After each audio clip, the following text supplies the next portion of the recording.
Hi,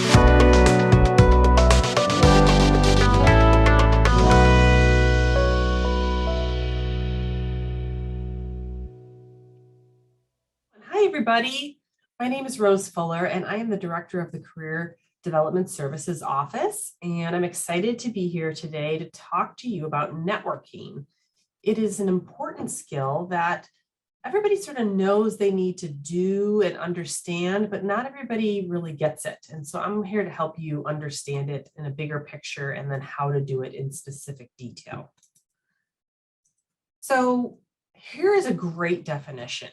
Networking is making links from people we know to people they know in an organized way for a specific purpose, while remaining committed to doing our part, expecting nothing in return. Now that's a heavy, big sentence, but really it defines networking very, very precisely because it is about paying it forward, giving without thinking about getting. And it's about continually being strategic about who you're talking to and what you're doing. And if you don't remember anything today, this is the most important thing you should remember right here, right now. 80% of jobs are gotten through word of mouth. That's huge. I'm going to say it again. 80% of jobs are gotten through word of mouth. So when you think about that, everything you do or say in a opportunity to get a job, most of the things should be done around social connections and working with people. So less of the computer and more of the relationship building. So you definitely want to keep this in mind and really be thinking about, how do I spend my time? If I'm leaning more towards spending my time on the computer, I need to get out of there and get away and get myself in front of people. Okay, the law of 250. Every person knows at least 250 people. And if you think about it, if you know 250 people, and then all those people know somebody else, and they know 250 people, think about that's 62,500 people. Then you keep going to that next level. All of a sudden, your contacts of 250 people can go up to 15 million. These are the people that are going to help you. And these are the people that are going to go above and beyond when it comes to that. So think about too, most people, like if you think about your like Instagram account or anything like that, you might know more than 500 people that you're connected with. Think of how these numbers would change. That's pretty crazy. So you actually know a lot more people than you think you do. Now I want you to think about, where do you get your energy? Because this kind of comes back into play when you're thinking about networking with people and going to a networking event. And you might say to yourself, I don't do it very well because, I'm just not a people person. Maybe, maybe not. Let's dive into this a little bit. So talk about, where do you get your energy? Those who sort of identify with an introversion type personality, they might prefer a night in with close friends. They might prefer to work and study independently. They're emotionally complex and private. They might listen first before they speak. And they may be seen as reflective or reserved. If this is you, you'll know immediately that this is more you. The extrovert, those that identify with extroversion, they enjoy meeting new people. They like study groups. They might be a little more emotional or let you know what's going on. They love talking about things. They might talk in group of projects and take a lead. And they're seen as outgoing or possibly that people person. Look at these two and decide which way you lean towards your energy. So when it comes to networking, it's usually kind of assumed that one can network better than the other. Is this true? No, it's not true, because they can both network equally well. It might be easier for extroverts to talk, network, and put themselves out there, but does it mean they can do it better? Not necessarily. Sometimes they say too much. Sometimes they fill airtime with silly things to say. And it's not necessarily always the win for them. Introverts push themselves and they need to remember to recharge their batteries, but they can be great observers and learners and listeners. And sometimes they're that person where you turn to them in the conversation and they have something really intelligent to say, and they're not just filling space. Okay, let's talk about the 4 kinds of networking: individual, organizational, community, and virtual. Individual is pretty obvious. It's going to be your level 1 contacts, right? It's going to be your friends, your families, your neighbors, maybe the people in your church, maybe the people on your softball team, whatever. But those are going to be those interpersonal people that you know well. Then organizational takes it up a level. It might be the organizations you're in at school. Maybe it's your sorority or your fraternity. Maybe it's the academic department that you're in or your major courses. But this is the kind of organizational structure we're talking about. Tons of different areas as well at FGCU. Remember that your faculty and staff are the ones that are really going to help you, because that's basically why we do the jobs that we do. All these different areas right here, we can help you with those things when you build the network with us and you are connecting. Then we move to the community and we think about what are the places that we can go to where we can meet people outside of our normal groups. Here in Southwest Florida, we're really connected with the local chambers, and they're very, very helpful in connecting our students to local employers for jobs and internships. We also have a very great relationship with all of our nonprofits in the area, because you guys all have to do service learning hours.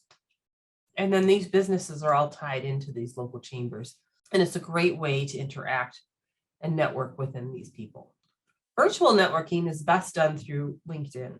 This is the hottest route right now to actually be professional and put your professional profile up there. It's a great way to connect with others, because you're all on the same page. You're looking for jobs, you're looking to make connections for your professional career, something along those lines. It's less of a social and it's more of a professional networking opportunity. My recommendation is, if you're reaching out to people through LinkedIn, make sure that you're treating it as a very professional setting, and don't use slang language if you're typing an email or making a message. Make sure that you're staying very professional and you're presenting yourself very professional. Here's some basic tips. You want to think about being intentional when you start networking. What do you want? What do you want when you walk into the networking meeting? What do you want when you just go to your family barbecue? You might just want to eat barbecue, but you also want to remember too that you might be able to talk to your family friend that owns that business that maybe you can intern at next summer. You definitely want to make sure that you're keeping track of everyone. Figure out a way to categorize them. Maybe you start an Excel spreadsheet. Maybe you keep a lot of your names in some other form, but make sure that you're paying attention to where they work and what they're doing. You definitely want to make sure that you're building a network before you need it. Like the slide says, people can smell desperation. If you're only talking to people because you need something, it's the wrong way to enter into networking. Networking is for life, and you really want to think about it that way. It's an opportunity to learn from others, and then they can learn from you. You need to network for a variety of reasons. You might need to network to just find a new hairdresser or a real estate agent, but it's a great way to practice those skills before you need a job. Definitely try to be interesting. The joke of you don't want to become the Debbie Downer of the group. You definitely want to talk about positive, upbeat things and fun things that are going on that might intrigue more conversation. And try to stay connected with people. After you've met somebody at an event, go back and connect to them on LinkedIn and say, hey, it was great to meet you. I hope we stay connected. And if there's something you need or you want to ask, just try it. Sometimes they'll say no, sometimes they'll say yes, but it's a great way to put yourself out there, especially if you're looking for an internship or a job or a lead into a company, whatever it might be. Make sure you're trying to focus on a person, not a title. Sometimes a secretary or an assistant can be more powerful than any other CEOs. and they can get you a lot farther down the road. Try to learn something, the phrase, I learn something new every day. Try to be observant and see what's going on around you. Try to be ready, meaning know your elevator pitch, define your personal brand. You want to be remembered. So when we go back to that elevator pitch, when somebody says, what do? You have it ready. It flows off your tongue. You're not fumbling. You're not saying ums and ahs, and you're not struggling for words. You know what you want to say. What is the elevator pitch you say? Here it is. Pretty easy, pretty basic. Start with your name, maybe your major and your career interest. Then you move into what do you do and how you got that skill. And then you finish with what's your goal. I'm looking for an internship. I'm looking for a lead into Gartner, whatever it might be. It's a really great basic formula, and you don't want it to be longer than 60 seconds or people tune out. So maybe you're at a networking event and you think to yourself, gosh, I don't even know what to do. What do I do at a networking event? Start with coming prepared. You're going to want to have business cards if you're working. If you're not working, sometimes people make them, sometimes they don't. But know that elevator pitch. Be ready to take notes if you need to. Listen more than you talk. Definitely ask a lot of questions and have some sort of pre-prepared questions sort of in the back of your mind ready to go in case that there's a space where you can jump in. Be present, right? So don't be looking over your shoulder. Don't be looking at your phone. Make sure that you're paying attention and making some great eye contact with that person right in front of you. Don't overcommit. If you say, I'll send you this name of this contact, make sure you're going to do it, or just don't say you're going to do it. And then follow up. Amazingly, 70% of people don't even follow up. So if you do, think about it. You are in that bucket that's actually going to make a difference. So I'm at the networking event. How do I do it? That was what do I do? How? Be genuine, obviously. Show your excitement for meeting somebody new. It's very important because there's a lot of people and a lot of people want to meet a lot of other people. So you have to show that you are focused in on that moment with that new person. Be thankful. Be honest. So don't they say things that you don't need to, but know when to hold them, know when to fold them is a great way to think about, don't gossip, don't be negative about people, don't lie, and don't exaggerate when you don't need to. We talked already about being positive. Watch that tone, no swearing, and watch your slang. You want to come across as professional. A lot of companies talk about an executive presence, and that's sort of really this piece right here. And then be self-aware. Make sure that you know what you are projecting out there, and you know that you're in control of that, so you can put that out there. I've got a lot of questions about small talk. How do I do small talk? What is small talk? So think about it. Again, back to the preparation. Use that free information. Free information is things like, hey, what brings you to this conference? Obviously, you're both standing there at this conference, right? And you bring up conversation with this person.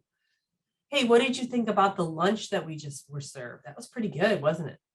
Again, free information. You all just had the same lunch. How do you like Orlando? We're both here in Orlando for this conference. That's free information. So you want to think about that.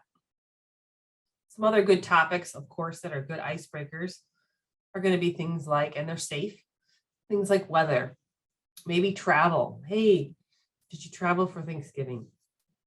Everybody loves to talk about food and restaurants, and entertainment is usually very safe to talk about.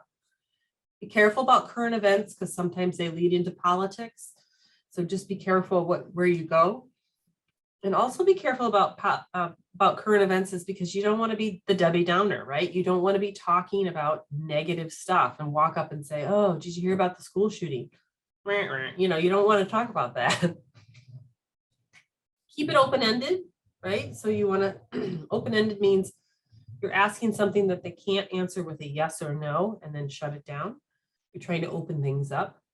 Assume the burden means respond with something really nice to say instead of, yeah, my Thanksgiving was great, thanks. Respond with, Yeah, I think Thanksgiving was really nice. We went up to Orlando for the latter part of it, and we got to go to Universal's new dinosaur, Jurassic Park ride. Oh, okay. So then that opens up more conversations to whatever you want to talk about. Don't always focus on yourself if you can help it. If there's something you can do to kind of talk that through with about anything else. And then of course, practice. The only way that people get really good at small talk is they do it all the time. So you want to be thinking about that. Here's a couple of networking event Q&A. How do I break into conversations? Right? You walk into the room and there's a bunch of clusters of people and you're thinking, oh, this is so uncomfortable. What do I do here? So an idea is to tactfully walk up outside of the group so others can see and sense that you're there, right?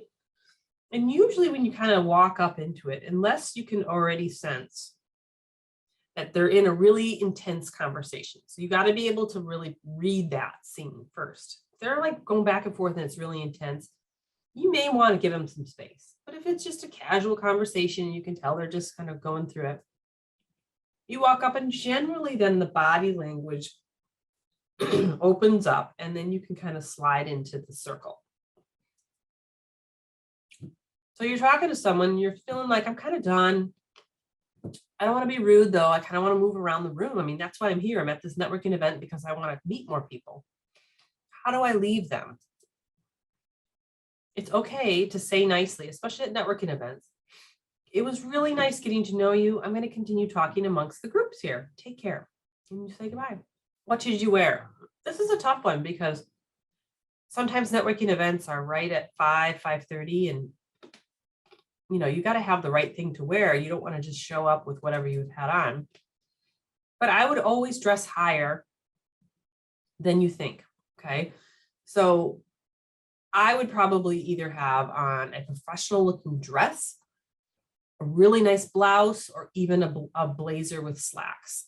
Probably not jeans unless the atmosphere called for that. I would definitely dress higher, always business professional, and make sure that you are feeling confident in what you're wearing.